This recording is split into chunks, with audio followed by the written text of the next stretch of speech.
River Road, you got me running way back home. River Road, you got me running all night long.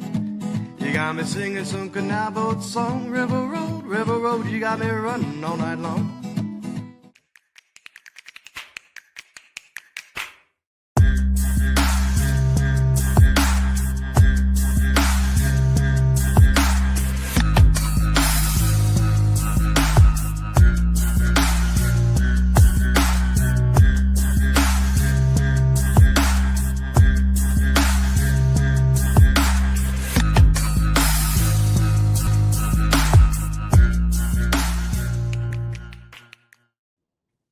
All right, everybody. Welcome to another episode of Niner Nuts, sans much Niner news. Dan here along with James and Eric. We got the full crew here. How we doing after Wildcard Weekend, guys? I am doing great. On the 21st anniversary of 4th and 26, the Eagles take out the Packers again. I like that you co-opted the terrible towel too. Yeah. So we I wore this under everything for good luck, and it came through. So yeah, the Packers will always be haunted by this. Yeah, I love the fact that you're still hoarse from the game. Only 20. I was screaming pretty bad. I mean, really, really loud, as loud as I could. I made sure every Packers fan knew that I was there. I'm sure they knew you were there. Yeah, teasing them about, where did you bring me cheese curds from Culver's and some spotted cow and don't hate on Culver's though. Culver's is legit. I know. I was just hoping they brought me some. I wanted some cheese curds with some, marinara sauce and some ranch, Yeah. And some spotted cow, man. Like the only place you get spotted cow is in Wisconsin. It's not out of there. So I was like, hey, man, if you're coming to the stadium, you need to bring Culver's and spotted cow if you're a Packers fan. Culver's came through for us when we were leaving Green Bay a couple of years ago, too. So. Yeah, there was actually one by my house, too, when I lived in Florida. So. Oh, nice. Yeah. Well, that's what's up. Well, I'm going to deliberately, with you having firsthand experience there, save the big, cool story for last as we go through what happened over the weekend. It was Wildcard Weekend. And as is the case for the last 3 weeks, we have 2 games on Saturday. The first game, the Chargers were at the Texans. I'll take the L on there. I should not have told you guys that the Chargers were going to obliterate the Texans because that definitely didn't happen. Justin Herbert now very rightfully gets to be questioned about his franchise status. I'm going to agree with that. I'm still suspect of the Texans offense, but man, shout out to that defense. They completely stymied the Chargers. And once again, Jim Harbaugh gets a bunch of questions about if he can perform in the big stage. So that narrative didn't go away either. James, if you want to go next, I was trying to get the timer up. Well, I mean, we were wondering if the Chargers were going to charge this game or if actually they were going to eliminate those playoff ghosts. And they have proven that, no matter who their coach is or who is quarterback, who is running back, that they are just a snake-bitten franchise and they just can't get over and compete in the playoffs. I think it's been almost 20 years or so, close to, since they were last in the AFC Championship game, way back when Philip Rivers had a torn ACL. So yeah, I just think, it seems like maybe it's an organizational thing, with the fact that, they just seem to not be able to get over and get a playoff win since God knows when. Perfect. Yeah, I mean, the Chargers chargered another game away. I mean, Herbert threw 3 interceptions all NFL season. He threw 4 in this game. I mean, that pretty much sums it up from the Chargers' perspective. I don't know what more you can say in regards to that. I mean, Dan, you spoke to it a little bit in your piece. The narrative out there now is going to be, can Herbert actually play and do anything in the playoffs? I mean, his last game was when they choked away a 20-plus point lead versus Jacksonville in the playoffs. So, I mean, the narrative on him is not good in the playoffs. Texans surprised me. I didn't think that they would perform so well. I didn't think that they would play so well. I mean, that team has all of the pieces and parts. They just haven't seemed to be able to put it all together. But when they do, it's good. They're still going to get blown by the Chiefs. Yep. Yeah, that game's going to go bad. We will preview that in a second, though. But I don't know. Since we only have 4 games to talk about, like, I guess I'm springing this on you guys. What's the biggest takeaway, if you didn't already say it? Because for me, it's, I don't know, that Texans defense can show up, and then honorable mention, just Justin Herbert and Jim Harbaugh, like, two people that don't show up in the big moment. Like, Chargers fans need to be upset about that.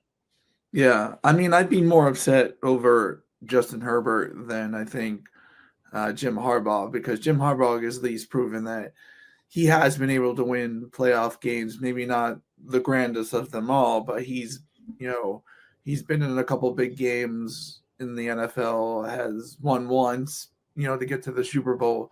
But he showed that he can still take a team with pretty much, not the best answer at quarterback and can win some games. So honestly, I think it says more about Herbert than Harbaugh, with the fact that they lost, just because, like, we've seen Jim do it, for the 49ers, and, with basically, some average to above average talent at quarterback.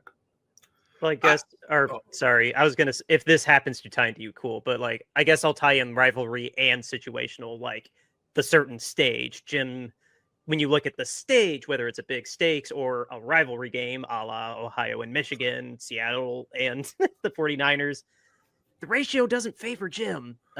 Eric, I don't know if that ties into what you were going to say, but I wanted to throw that out too. Oh, no, it's okay. I was just going to go a little bit differently with the narrative. I was going to go on the Texans side of things. I mean, like, we've talked a little bit all season long on this podcast about how the Texans have been a disappointment and how they haven't really lived up to expectations and how they seemed like they would be probably a quick out in the playoffs and stuff like that. But, this Texans team came to play. I mean, they put up 32 points on what can reasonably be said as a good Chargers team this season. I mean, they had 11 wins. I mean, they beat decent teams throughout the season. And I mean, they were ranked well offensively and defensively. So, I mean, it wasn't like they were like a patsy team that they beat. Like, I mean, we'll get to a little bit later on one of the other games. But I mean, the Texans team, give credit to D'Amico Ryans and the rest of the coaches on that staff. I mean, they got that team rip-roaring and ready to go and got them to show up and play. I mean, I still think they're going to get blown out by the Chiefs, just because I think the Chiefs are some sort of unstoppable juggernaut this season for whatever reason. But, I mean, this Texans team, if it all shows up like it did, I mean, they're capable of being very, very, very good. They've got the talent to be very good and very successful defensively, and they do have the weapons and the skills to be good offensively as well. I mean, they've got Stroud, they've got Collins, they've got Mixon. They have the skills there. It's just that they haven't been able to put it together very well all season. Everything just hasn't clicked, and I guess when it clicks good. So your big takeaway is the foundation is still sound in Houston, and this was a statement win. Yeah, I mean, I guess. Yeah, I mean, it is. I mean, that's been the problem all season, is it just hasn't flowed. Like, it's just been sort of disappointing. Like we've seen them win, and you've just been kind of like, well, they won, but it was really ugly win. Like, wasn't really impressed by that victory. Or when they lost, you were just like, wow, I can't believe that they lost. Like, the offense just didn't show up this week, or wow, the defense just got gashed this week for whatever reason. It's just been like one piece or the other, like, wasn't there. But when they put it all together, it's pretty impressive. Amen. Speaking of a team that looked suspect but is getting it together, guess who gets to stay up on my wall for another week? Congratulations congratulations, honestly, on making it to the national title game. Thank I hope you. it's a good one. Now Like, what thank you. happens? Now what happens if they win the national title? Do you have to hold that up the whole year? Like like that should be right. That should be it. Like it should stay up a whole year, and then until they are dethroned as champions. I promise I will write like next to this or on that side, national champions 2025 or 24/25 if they do beat Notre Dame. Yeah, I don't know. We'll have to determine what happens to that if they win. I mean, you may have I, to put that up I, indefinitely. my vote is that This is it just- should stay up for an entire year until they are either beaten by IU or lose or out of the championship race. My eventual child will have a child by the time Indiana beats Ohio State at this rate. I don't know if I'll be alive for that. Yeah. That's stupid. This simple little bit has now just gloriously blown up in my face. Yeah. Awesome. That's so funny. Anyway, we need to keep this train rolling. The next game, the Steelers at the Ravens, and I actually have a timer up this time. I thought this game was going to be a bit closer, but I did call that the Ravens were going to stick it out and win. Yeah. And I mean, the Steelers tried. I'm just looking at the box score. They did get it 14-21 in the third, and then it fell apart. And they couldn't stop the run to save their life. It didn't matter that Lamar Jackson didn't have a great passing game because didn't have to pass when he could run, or Derrick Henry can run damn near 200 yards down their throats. Didn't even matter that Pickens decided to show up and had an 80-yard game and a touchdown. So I don't know. Pittsburgh is going to be asking, is Tomlin worth sticking around? I'll answer that. Yeah, he is worth sticking around. But yeah, next week's nut up or shut up for the Ravens and their opponent. Yeah, I mean, I think it's a wake-up call for the Steelers that they really need to make a big move at quarterback. I just think, when you look, what's on their roster, you have this aging Russell Wilson, you have this, the could have been potential of Justin Fields, who's probably suited better as a backup in the NFL from what we've seen. So, if this was the time to make a move or, do something big, I mean, this year, I mean, it's about time they get somebody young in there and get Tomlin to develop them. Yeah. I mean, I don't know. 1, 2, 3, 4, 5, 6, 7, 8, 9, 10, 11. 11 games Russell Wilson threw for just shy of 2,500 yards, 16 touchdowns, 5 interceptions. So, I mean, he would have projected out for over 3,000 yards, 20-some touchdowns, I don't know, 7, 8 picks. I mean, those aren't terrible numbers. I don't know that Russell Wilson is entirely the problem there. I don't know how you're going to upgrade that position, being where the Steelers are going to draft in this upcoming draft as well. Arthur Smith. Well, maybe so. I think that the Steelers need more weapons in general. I mean, outside of Pickens, they have crap. So, I mean, I think perhaps having a second wide receiver would do them good, and stop trying to can Tomlin. He's great. Yeah, that's, I don't know. I already said that Tomlin's not going to get fired. He shouldn't be fired. But my biggest takeaway from this game that I didn't articulate very well in 45 seconds. This Ravens team honestly looks like the team that could break the playoff curse that seemingly has plagued Lamar Jackson, where he just trips on his own ding dong eventually. And this was not that game. It could be next week, but this is the best opportunity to finally break that stigma. And you did it to your divisional opponent. Like, what, they swept the Steelers, didn't they? Didn't they go 3-0? No, they lost. I think the Steelers won one during the regular season. Yeah, they beat them early on. Yeah, it was that first one, but then the next two they swept them 2-0. Yeah. So, I mean, this team looked like this was the team that they were hoping for when Derrick Henry got there. So, I don't know. That's my biggest takeaway is the question, can this Ravens team finally buck that trend and get Lamar into the Super Bowl? And it looks like they can, honestly. Yeah, maybe. I mean, if I can rant on the Tomlin thing for just a second, I mean, people are crapping all over him for losing 6 playoff games in a row or whatever. And what people are missing is it's very much like that last Cleveland team that LeBron drug to the finals. I mean, Tomlin is bringing and getting teams into the playoffs that have nothing in terms of talent, just nothing.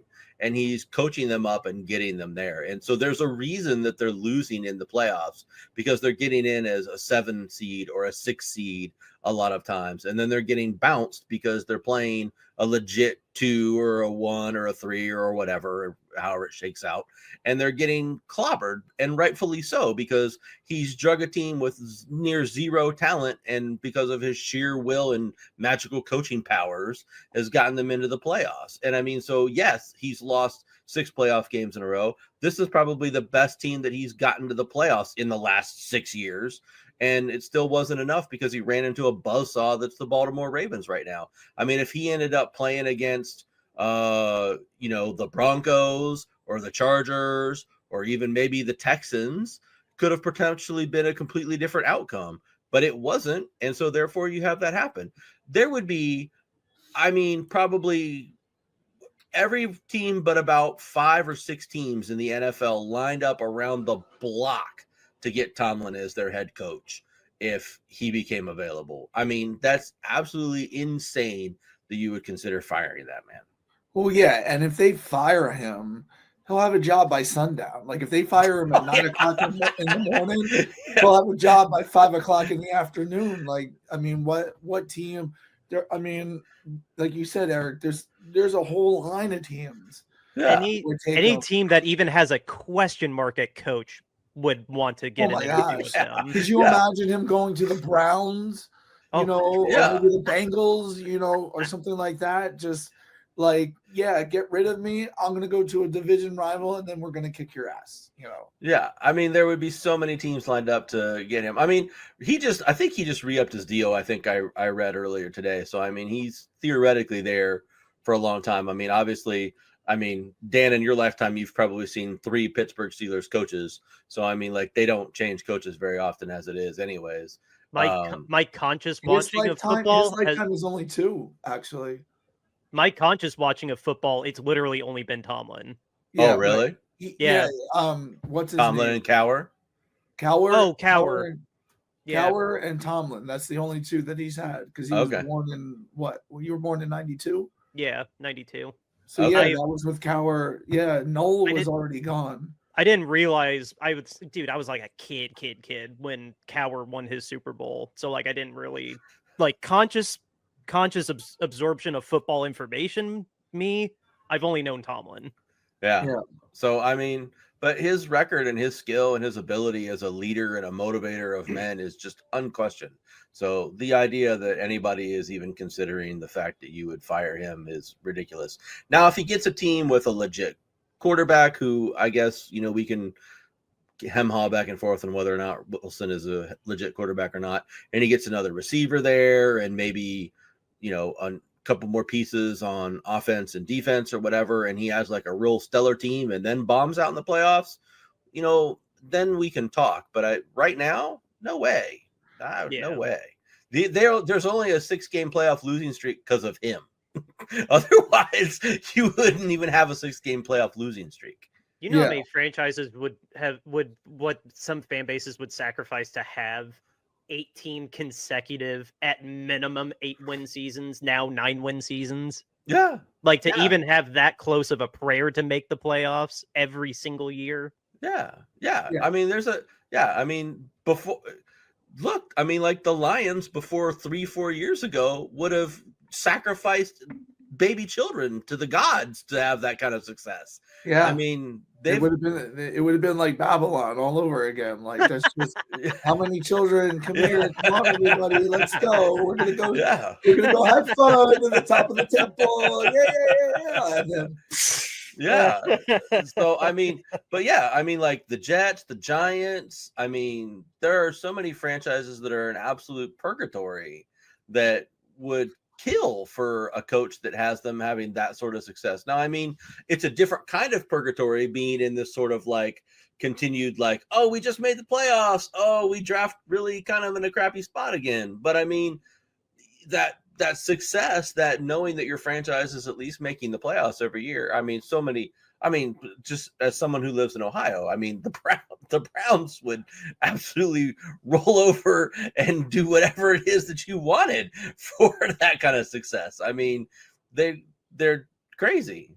Right. Yeah. Jimmy, did you have, or would you just piggyback off of what Eric said? Did you have a big takeaway from this? I mean, yeah, absolutely. I agree with Eric. Like there's no team, there's pretty much no team in the league who has not made the playoffs, in the last 6 years or whatever, that wouldn't just. I mean, I honestly think if he got fired by the Steelers, they're all at least. If I was the Bengals owner, I would consider firing my coach just to hire him, because there would be a riot in the street of Pittsburgh. There would be. I mean, it literally would, and you honestly, like, the only way I would let Tomlin walk is some team had to offer me like a number 1 pick and a couple other things just to trade him away. That's about the only thing that would be acceptable, in my eyes, to like really get rid of him and have him start off fresh somewhere else. But yeah, my gosh, could you see him in LA, or not LA, Las Vegas with the Raiders? I mean, like, my goodness. Dude. Yeah, I mean, he still would need a quarterback there. I mean, well, yeah, but I mean, just like that attitude and the style of the coaching that he brings to that team. I mean, yeah. I guess. If they let him go and he goes to the Jets and doesn't take any of Aaron's bullcrap. Oh, and he wouldn't either. He wouldn't. And he wouldn't. Would not. So yeah, and I mean, we haven't gotten to talk about it a little bit or whatever, but I mean, you have the whole Rooney Rule and stuff like that, and I mean, he obviously fits the candidacy required for that too. So to Jimmy's point, hired instantaneously. I mean, he could literally go on an interview, be the only guy that they interviewed, and they could hire him. Yeah, right. They could literally offer him the job right on the spot. And say, we have this contract here. We'll make you the highest paid coach in the history of our team or the league or whatever. Here's our contract. Here's our terms. We'll give you the keys to the franchise. Just sign with us. Well, that's the thing too, is like, from my understanding, like, he doesn't even really like meddle in the like nuts and bolts of the franchise. Like, he coaches. Like, I don't think he has. I mean, I'm sure he has discussions with the GM on like what players he wants and what he's interested in. But he strikes me, and from all I understand of things, is that he kind of stays away from that. And he's just like, okay, who you pick is who you pick. You just give me players, and I'm gonna put them out there, and I'm gonna make it work. But he doesn't seem like he's a coach that's like requiring all that power that some other coaches need. Here's my position. Here's my position wish list, not player wish list. Here's my position wish list. Get me a player that fits in any of these. Yeah. I don't care who. I treat them all the same. Yeah. I'm just imagining too. Before we move to the next game, I'm just imagining if he went to anywhere else, it'd be like, okay, what was Belichick making? Add 5 million more on top of that, and there you go, richest coaching contract ever. Yeah. Anyway, onward now to our next game. The Broncos at the Bills. Hold on, where is it?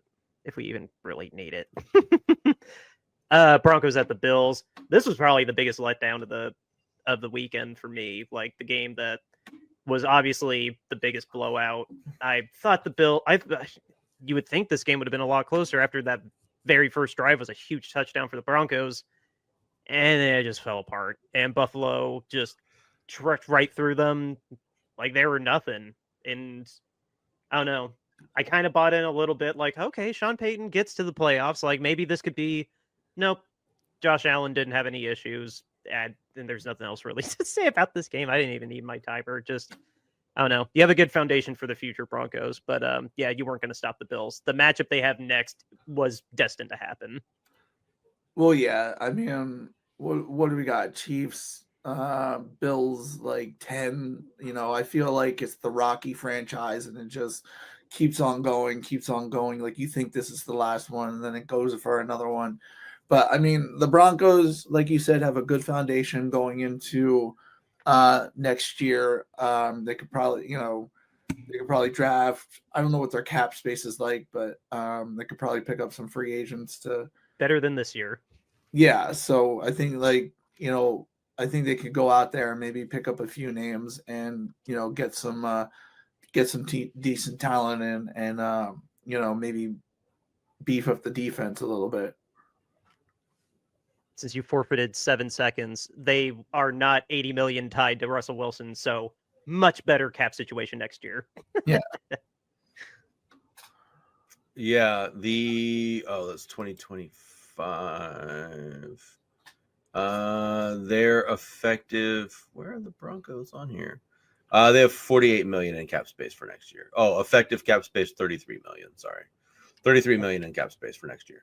That's still much better than it was. Yeah. You guys are right. The Broncos have a good foundation. All credit to Sean Payton for coaching that franchise up, much like we just got done talking about Mike Tomlin.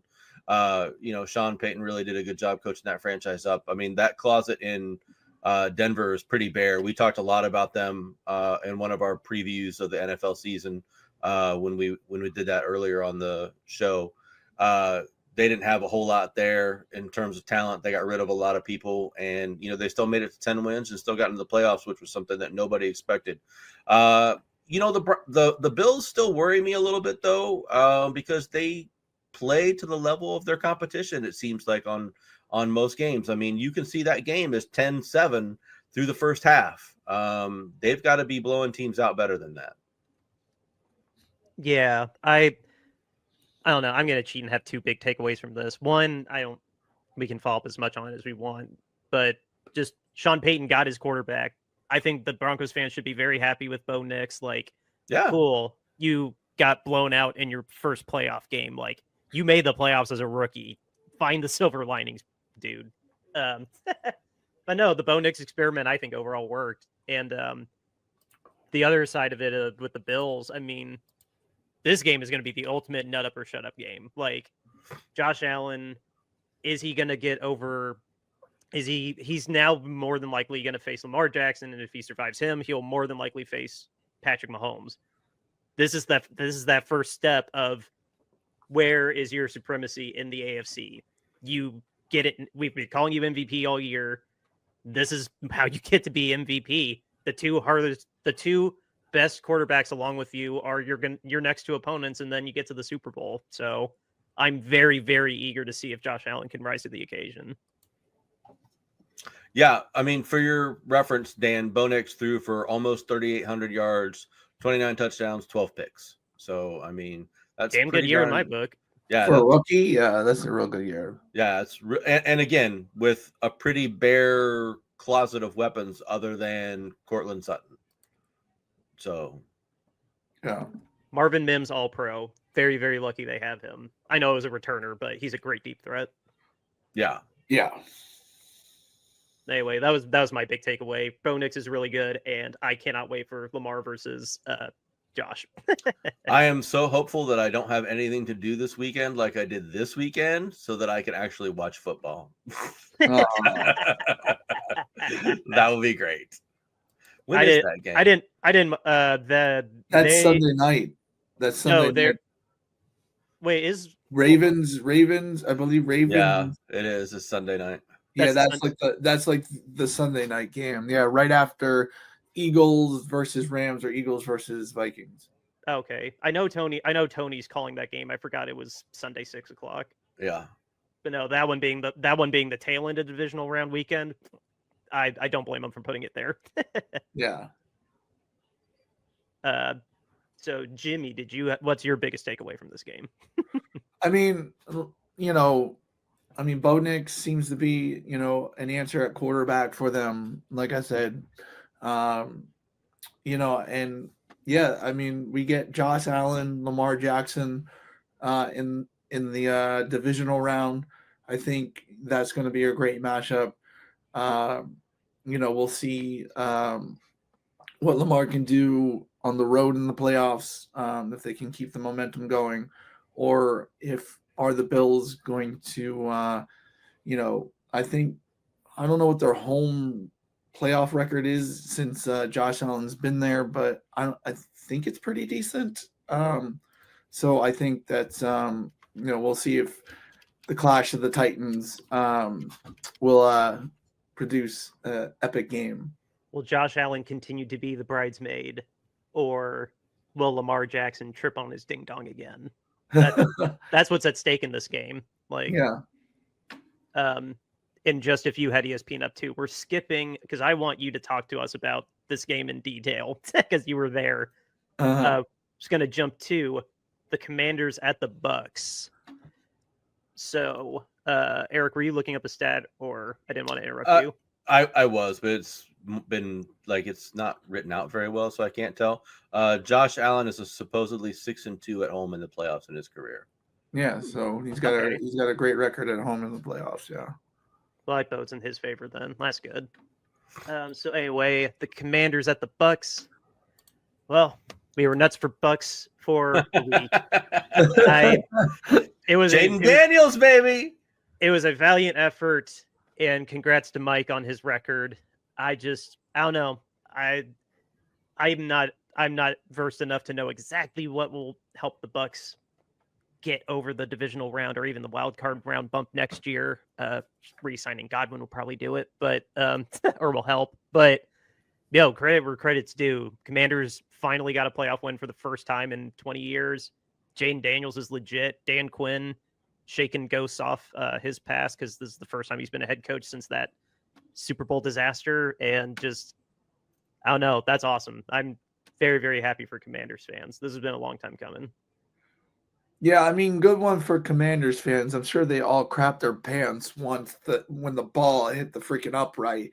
They were probably like, oh, So to their credit, they did hang well in that game and did what they needed to win the game, even though it wasn't super impressive. But when you get a young team like them in the playoffs with a new head coach, you don't know what to expect. And the Buccaneers just seemed like maybe they came in there thinking this was going to be an easy win. They were going to be able to shut Jaden Daniels down, and that they were going to have all this trouble against the Commies. And the Commies came in and said, listen, take us seriously, because if you don't, you're going to lose. And that's what happened. So I'm really impressed with the Commanders. I think their offense is just very good. Jaden Daniels is so dynamic in what he can do back there. I was very taken aback by how terrible their offensive line is. The Buccaneers just got through and were on top of Daniels almost immediately, right away from the start on every snap. So, he was having to make magic happen back there. So I don't know what that's going to do for them versus the Lions. It's a good thing Aiden Hutchinson is still not playing, as he would have about 18 sacks in this particular game. But Jaden Daniels looks really, really, really good. He's poised. He's knows what he's doing in the pocket. He's got it all together. He's got all the pieces to make the makings of a superstar quarterback. Along those lines, this 2024 quarterback class has not been bad. It's been pretty legit. Yeah. Yeah. And, give credit to Jaden Daniels for going into Tampa against the Todd Bowles defense and coming out a winner. That, Todd Bowles had Jalen Hurts, his first year as a starter, and made him look dumb in their playoff game when they played Tampa a couple of years ago. So Jaden Daniels and the Commanders to come in there, take it to Todd Bowles defense and give them trouble enough so that they could win the game. There's credit that deserves some credit there for sure. Yeah. That's my biggest takeaway from the game too, is that Commander Daniels is legit. He like you said, he had to deal with a defense that blitzes at the same rate as the Vikings defense does. They love picking on young quarterbacks, and it came down to a field goal, but situational football arises, he was literally in a 4-minute drill and he got it done. And they got to take advantage of some horrible snaps that my heart broke for Tampa. I don't know if that center was a rookie or not, but he botched 3 really critical snaps that completely flipped the game for Tampa, like, who were doing their best to keep up with them, but the 3 times that the snap was botched, 2 of them were fumbled, 1 of them was lost. One was a massive, like, 3-yard loss, like a stuffed run. And, like, I see those places, the place that really sunk it for Tampa. But for Jayden Daniels to see that opportunity to keep Tampa's offense off the field, you can't ask for more from even a veteran quarterback. And this is a rookie that did it. And just kudos to him. Like, the Commanders did a great job. Yeah, I think he had 5 game-winning drives this season. He had a Hail Mary. The Cowboys, and then I don't know. Yeah, no, he had a handful of those. Like, yeah, I mean, in the 2-minute warning, and then go ahead touchdown. Yeah, against the Eagles too. That went down to the wire. Yeah. That was at the Eagles. I was forgetting that one. Eagles, Cowboys, this game, the Bears. So I mean, literally, you can put together 5 or 6 game-winning drives as a rookie. Yeah. Literally broke the Bears. Yeah. They are oddly enough a 9.5-point underdog to the Lions. Wow. I mean, it is on the road in Detroit. Detroit has coming off a bye week. Yeah, coming off a bye week. Has Detroit even lost the game at home this year? Yeah, to Tampa. So they had 1 loss this year to Tampa. I mean, from the looks of it, given the fact that the Lions defense is, they have a lot of injuries there, and they're basically playing with almost guys that they picked off the street. I think it should be a shootout. Well, they got Anzalone back, which made a world of difference against the Vikings. Like, it's just a middle linebacker, but Anzalone really, I don't know. There was a big difference with him and his golden hair flying around the field, I noticed. The over is 55.5. Oh, wow. Yeah. But I mean, I maintain if you get into a shootout with the Commanders, that's not what you want to do. Definitely don't want to do that. No. Yeah, they're going to be praying that Kirby Joseph has like a career 5-pick game.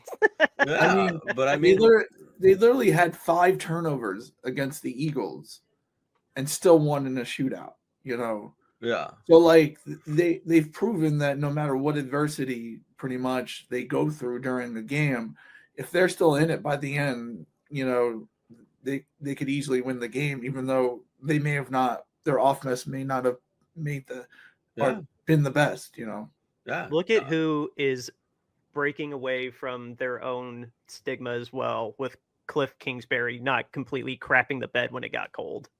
Yeah. Maybe that's more Kyler Murray than it was Cliff Kingsbury. Okay, Call of Duty, yeah, could be. Yeah.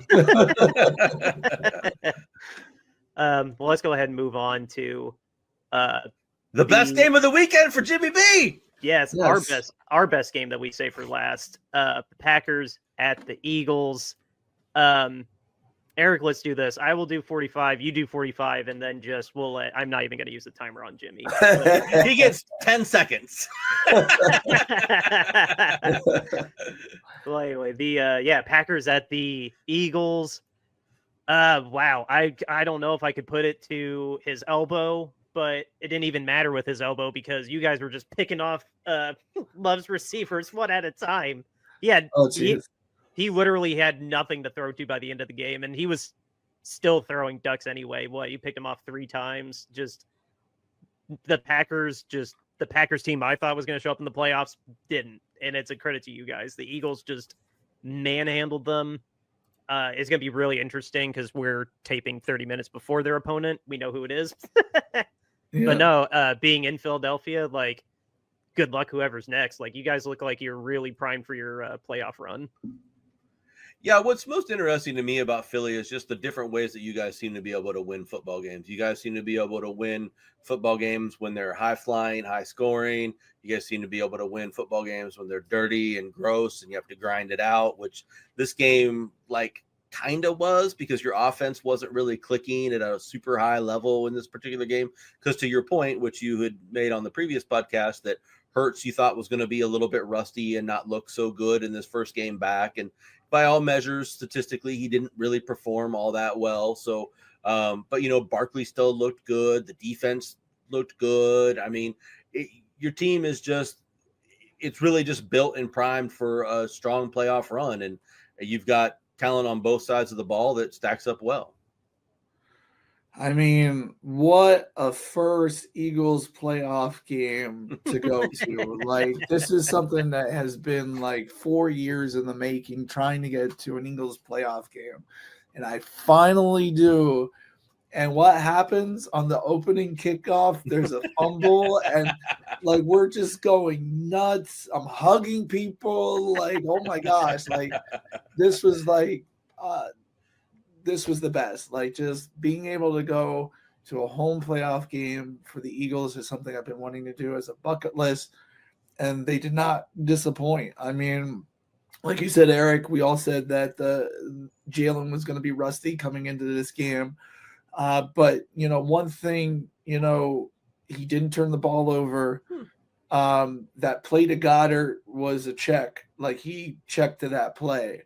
So, and, just three stiff arms. Three stiff arms. Yes.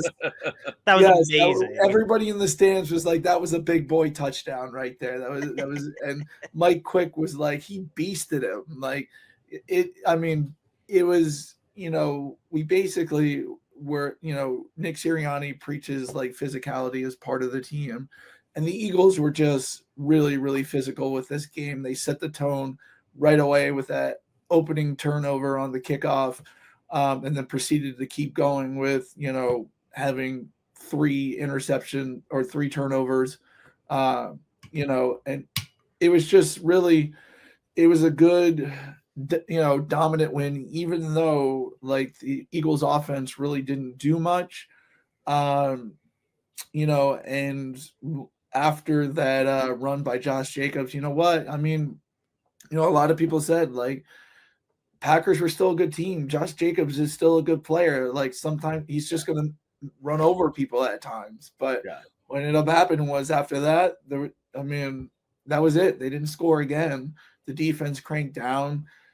Sorry to Packers fans for injuring their whole roster. I mean, I was surprised they had anybody left to play that game. 3, literally 4, 5, and 6, or 5, 6, 7. That was their receivers. Yeah, I mean, so that, that's a little tough way to lose. I told the Packers fans, like, I hope they get better, like next year or whatever. Good luck next year. But hopefully Dobbs' brain isn't broken. I mean, I sort of quoted Seth Joyner from 30 years ago and said, they're all rolling you out of here in body bags, with how many injuries there were. Like I said, this defense is just as good as the 91 defense that the Philadelphia had back then, where they were the number 1 defense overall in both passing and rushing and total yards. This defense is right up there with that one. They are very physical. They take it to you. They can get turnovers. They can make you make mistakes, and if you punch them in the mouth, they'll punch you right back. And so they're just a big bully. They are really a bully type defense with the way they go out there, the way they hit everybody. Guy may make a good play. Like, there was a good play for the Packers. He got a first down, but he felt it when he got that first down. I forget what receiver it was, but he got a first down, but everybody was like, "Ooh, look at that hit, man." Like, so they're right now just, they're being more physical, and tougher than their opponents. I'm worried though, how they're going to do next week, with Nakobe Dean out for the year. I was going to ask you that, if that bothers you. That Dean tore his patellar tendon, right? Yeah. So, and when this time that it's happening, he might be out all of next year too. They're talking about that he might be out all of next year. Jesus. So, which really, really sucks for him, because he's really a good player. He's sort of like the heart of the defense. He gets everybody aligned and where they need to be. But he was your helmet player. yeah, he was our helmet player. So going forward, it's either going to be Reed Blankenship or Zach Bond with the green dot.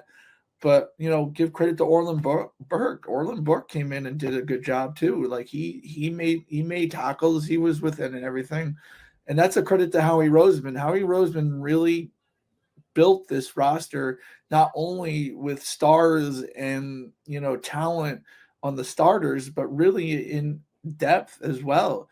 I mean, you look at who recovered the fumble on the opening kickoff. That was Jeremiah Trotter, who was like a 4th round pick or a 6th round pick. I forget where they drafted him at, but like he came in and it looked like the Packers were all on top of that ball, and he went in and somehow came out with it. Like, I mean, that just, the depth of this team, the physicality of this team. I don't think the offense is going to be rusty next week. I think they're going to come out and they're going to have a really good game, and they're just going to take it to their next opponent, whoever it may be, Rams, Vikings. Everybody wants the Rams. Give me the Vikings, man. I mean, the Vikings in the playoffs, in Philly, like. I'd rather have the Vikings too. If I were in your shoes, I'd rather have the Vikings. I mean, you look at the years and the coaches that they have. The last 2 times, the Vikings have come into Philadelphia, just in regular season games have been totally dominated by the Eagles. And I think you get that crowd, you get that defense, you get this offense, and you get pressure in Sam Darnold's face. He's gonna crap the bed, and he's gonna be having a long day, and they're really good at that. And so your secondary is going to take away all his easy reads. Like, yeah, I'd rather face Sam Darnold also. Yeah, I mean that's preferably that's what I want. I want Sam Darnold and the Vikings in the divisional round. Everybody's like, oh, no, man, I want the Vikings. Give me Skull any day of the week. There is a world where Stafford picks you apart. You are a fool if you want to face Sean McVay in the playoffs. You are a fool. Do not ask for that. A lot of people are asking for it. They just think that, but I'm like, I'd rather it seems like everybody in Philadelphia is hoping for the Rams. I'm like, give me the Vikings. Like, no. Yeah. Do you want to face Puka Nacua, Matthew Stafford, Kyron Williams, that defense that is really young, but they're really damn good. Well, the last time they played them, the potential rookie of the year put Jordan Mailata on his ass. So they're just as tough and they're just as physical as the Eagles.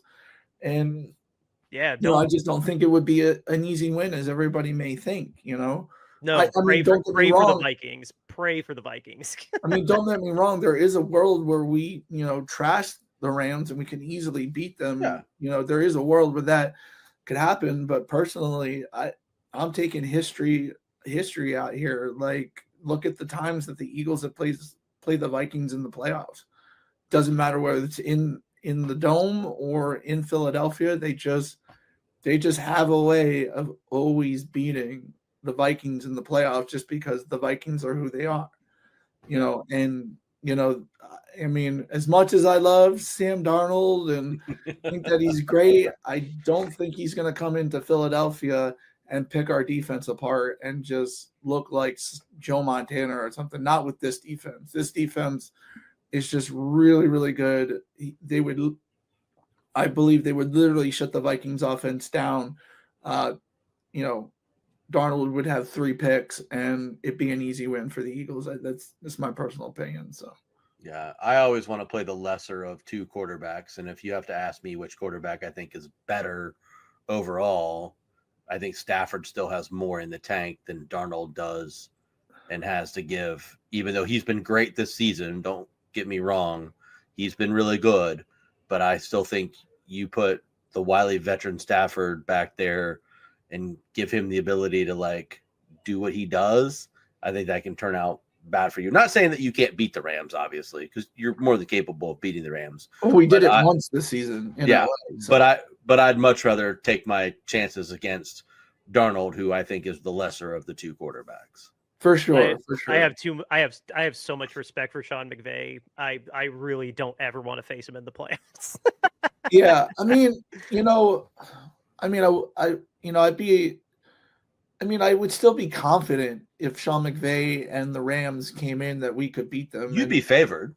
Yeah, we'd be favored for sure, absolutely. And them coming in, like, I can't remember really the last time where maybe we lost to them. Like, we've played them a bunch of times with Stafford, with Goff, with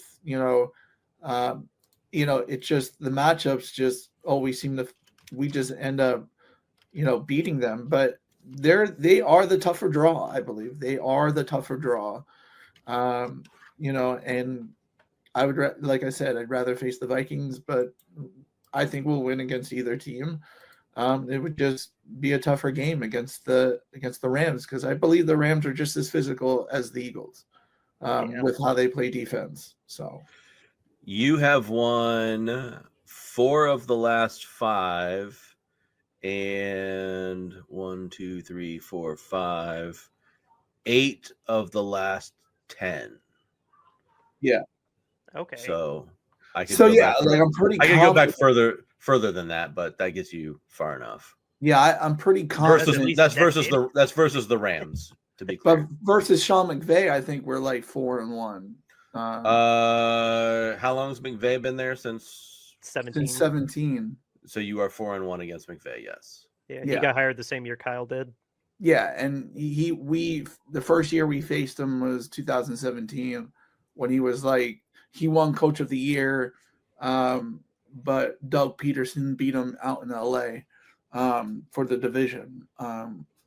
So that's how I remember that. But yeah, I mean, we still do really well against the Rams. You don't beat the Rams by a lot, just as an FYI. No, we don't beat them by a lot. No, but John McVay is a great coach. Yeah, he is a pretty good coach. So, you can't take the Rams lightly. Couldn't take the Vikings lightly, but I think your record versus the Vikings is not nearly as impressive, just as an FYI. Since when? You are 3-2 against them in the last 5 games, and in the last 10 games, 1, 2, 3, 4, 5, you are 3-2 again. So that makes you 6-4 in the last 5 games, or in the last 10 games. Am I remembering right that Kirk Cousins upset you guys in a primetime game once? No, that was this year with the Falcons. No, I could have swore there was a Vikings game that he upset you guys in Philly too. Maybe. I don't. Unless I'm not remembering right.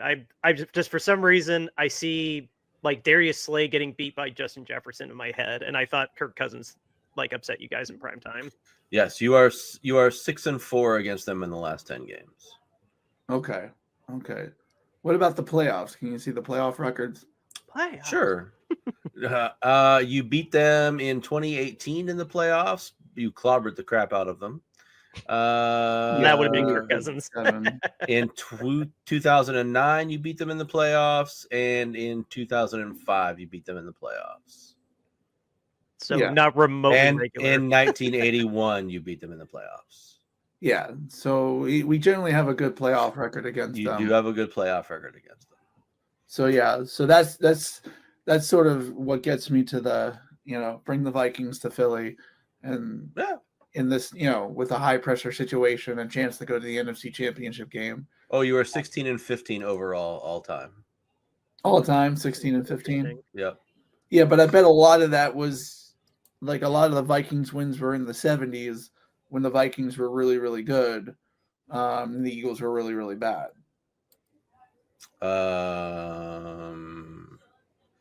You did start off in the early ages of football with 1, 2, 3, 4, 5, 6, 7 straight losses. Yes. Yeah. Yeah.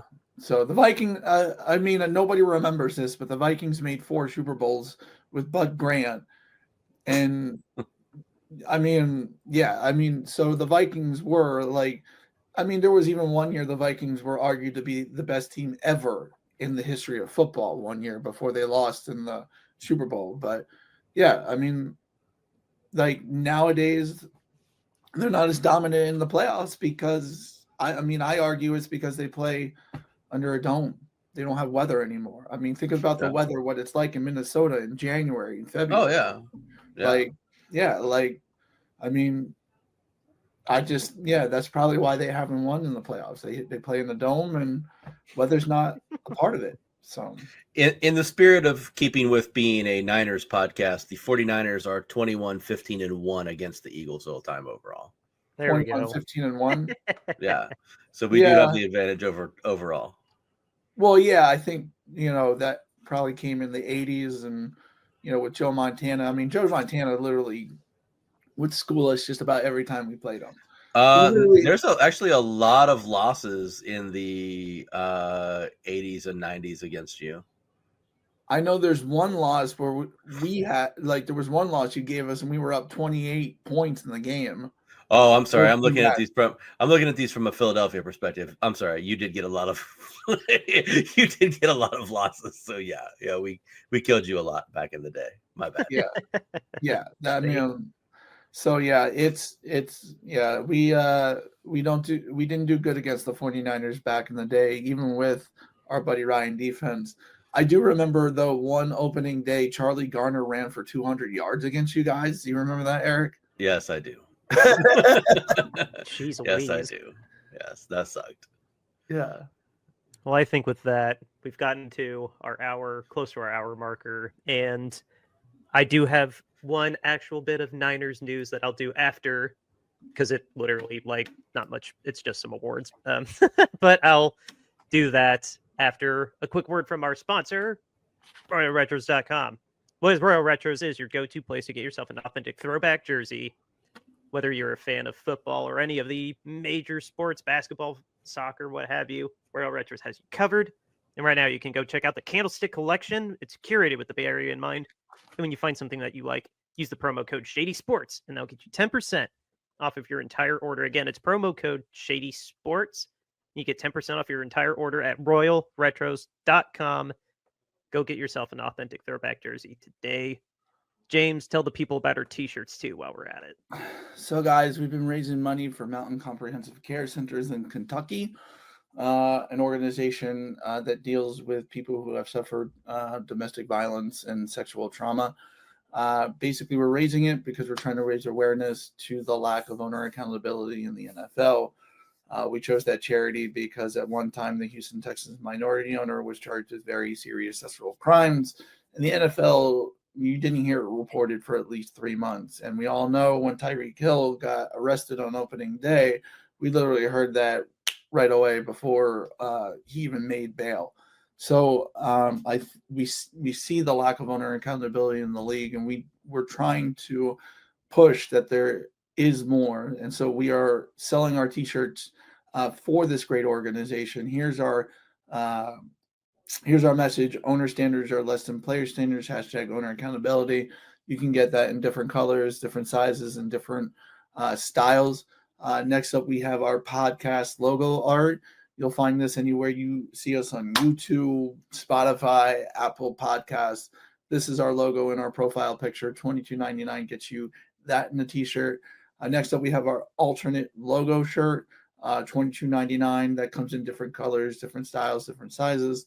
And last but not least, how can you say no to our mascot, a peanut, eating peanuts while sitting on the couch, cheering on the San Francisco 49ers? $22.99 gets you that in a t-shirt. Donate to Mountain Comprehensive Centers today. Yep. But as James said, information to Mountain Comprehensive Care Center and our Bonfire store are in the show notes. And the only bit of news that I have is the All-Pro team was announced while we were off. Much as we did shout out these players when they made the Pro Bowl, we had 3 players make either first or second team. Linebacker Fred Warner made first team. And then on the second team, we had fullback Kyle Juszczyk and tight end George Kittle.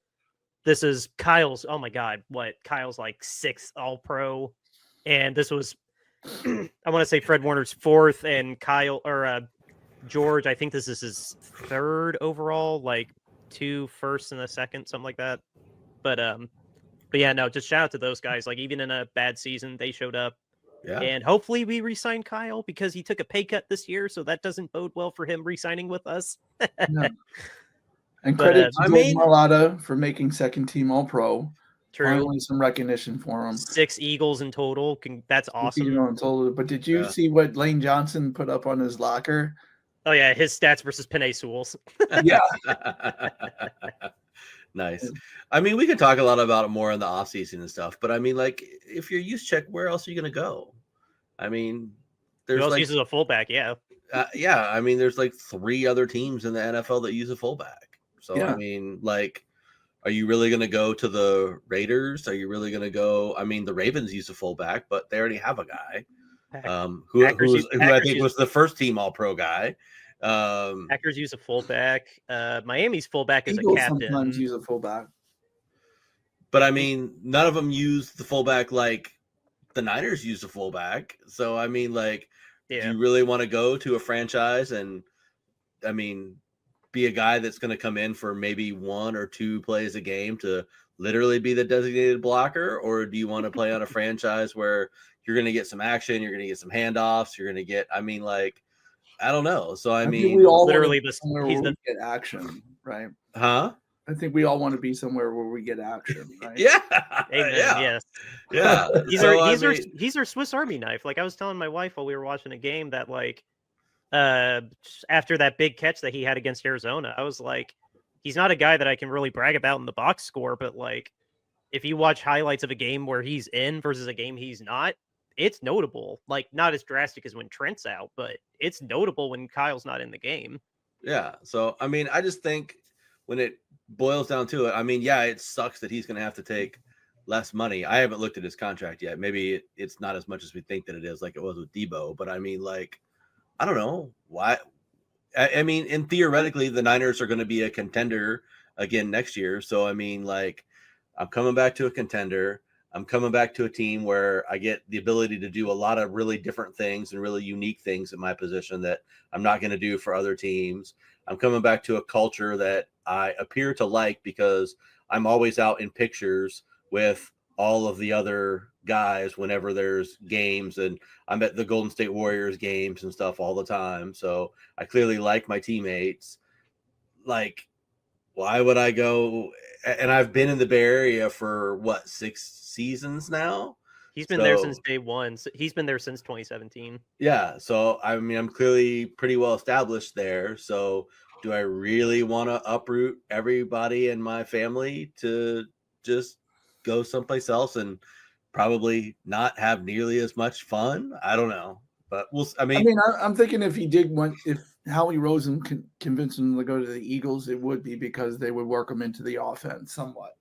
I think that would, I mean, like when you're talking about a team that uses the fullback, like a couple of times a game, you get somebody like Kyle Juszczyk, they're gonna figure out a way to work him into the offense. He's so good at everything. His hands are great for catching. He's an amazing blocker. He can run the ball, even though we don't ever ask him to. Like he has like 10 carries a season. Yeah. But no, he's wicked smart, like his Harvard alumni friends would say. Like yeah. So I mean, I don't know. It just seems to me like you would come back unless you're really just like, well, I'm gonna go get more money someplace else, and that really means that much more to you, like Eric Armstead did, right? Like he was like, oh, I'm gonna go get more money someplace else. How well did that work out for you, sitting at home on the couch? I mean, well, the Niners are sitting home on the couch too, but his Jacksonville season was a lot shittier than the Niners season. I mean, he got 18 million instead of 6, so I mean, silver lining, and he didn't get it taxed like he would have in the Bay Area. Yeah, I mean, but I mean, his team and his whole atmosphere out there, I mean, by all accounts, is much worse than the Niners atmosphere. Oh yeah, hot poo-poo doo-doo garbage. It's So, but, and I mean, in the Bay Area, his wife is going to get a lot more opportunities to sell her merch than she is if he goes to, like, you know, wherever, Timbuktu or whatever. Right, that's true. But yeah, with that, guys, we got to sign off. Divisional football Saturday and Sunday. check the schedule. I didn't put it up on here, and I'm not reciting it all. But yeah, divisional round football's coming. We'll be having a divisional parlay on Friday. If we have any kind of Niner-centric breaking news, I know we're doing coordinator interviews right now, but nothing contract-related or anything like that. But all goes according to plan. The next time you'll hear us is on Friday. We'll preview the divisional round games again. Outro music, River Road, Justin Muth. Go Birds! Later, y'all. Catch y'all on Friday.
River Road, you got me running way back home. River Road, you got me running all night long. You got me singing some canal boat song. River Road, you got me running all night long. River Road, where have all the women gone? Have they kissed her hand and waved you bye-bye? Have they thought about crossing your double yellow lines? River Road, they love the way